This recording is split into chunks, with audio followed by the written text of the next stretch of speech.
The Zentarii arrived silently, their sleek, silver ships cutting through Earth's atmosphere like falling stars. They did not come with weapons, nor did they need them. As a species that had transcended war centuries ago, their very existence represented peace and intellect. Their mission was simple: observe, learn, and categorize Earth's dominant life form. Humanity intrigued them. Unlike the herbivorous Zentarii, humans were predators, a fact that had earned them special attention. Predators, while not rare in the galaxy, were always complicated.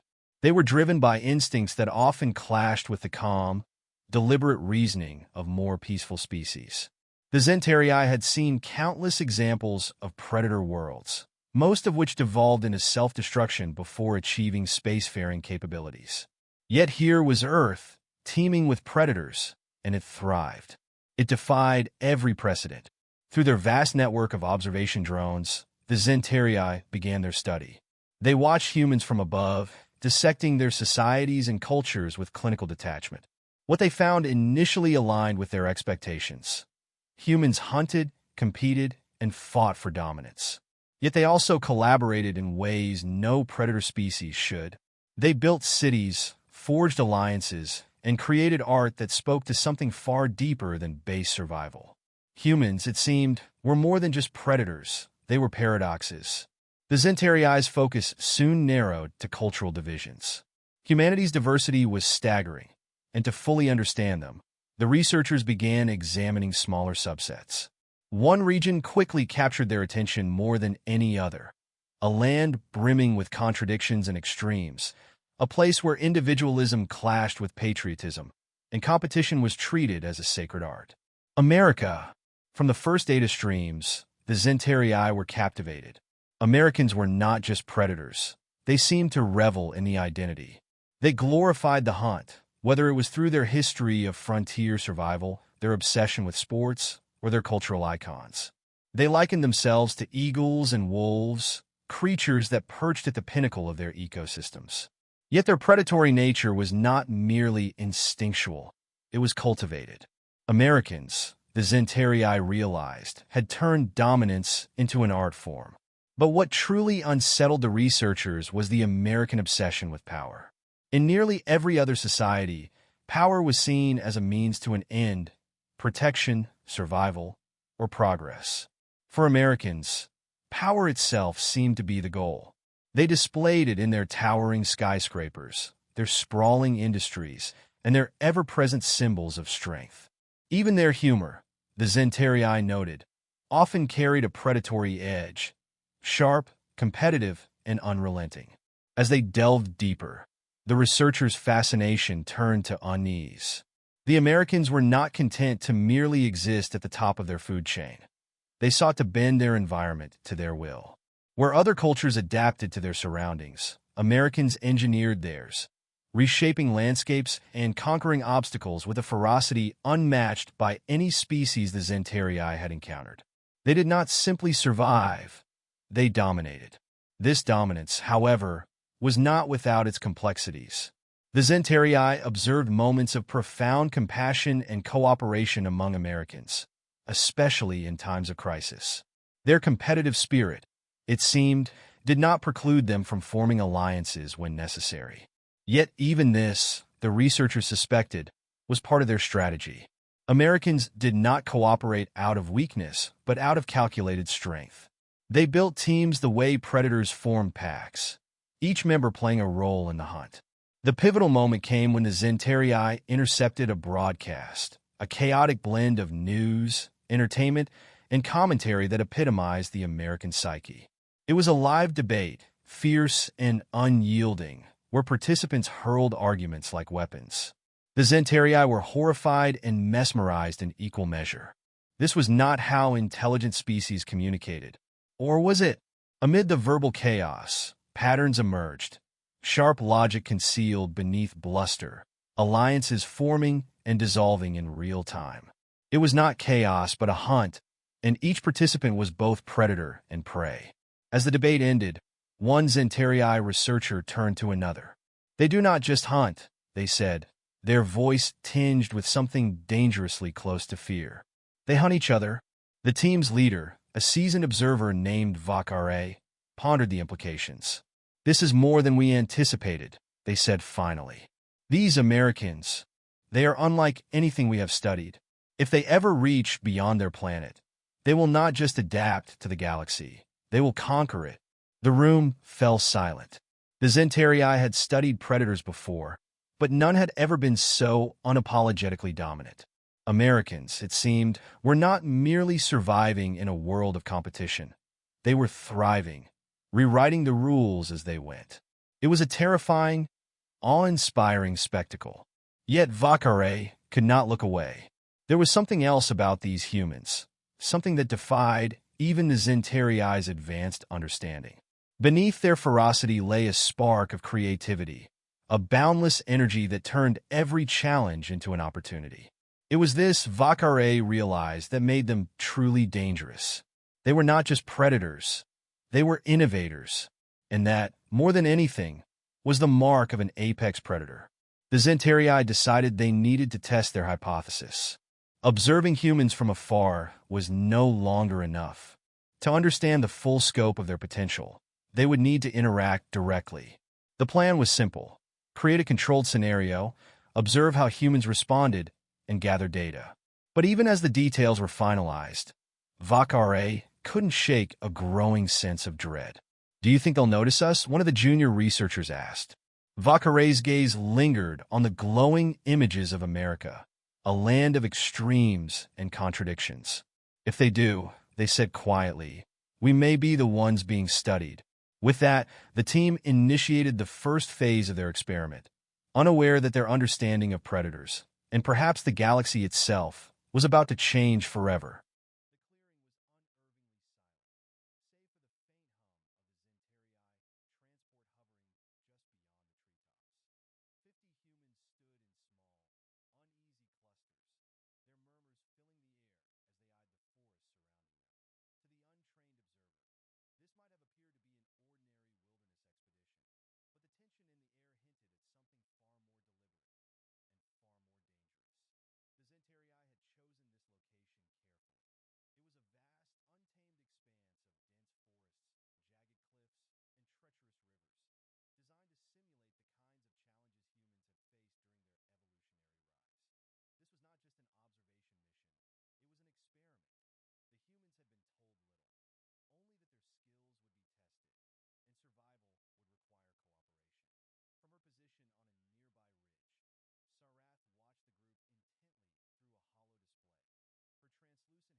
The Zentarii had underestimated the humans.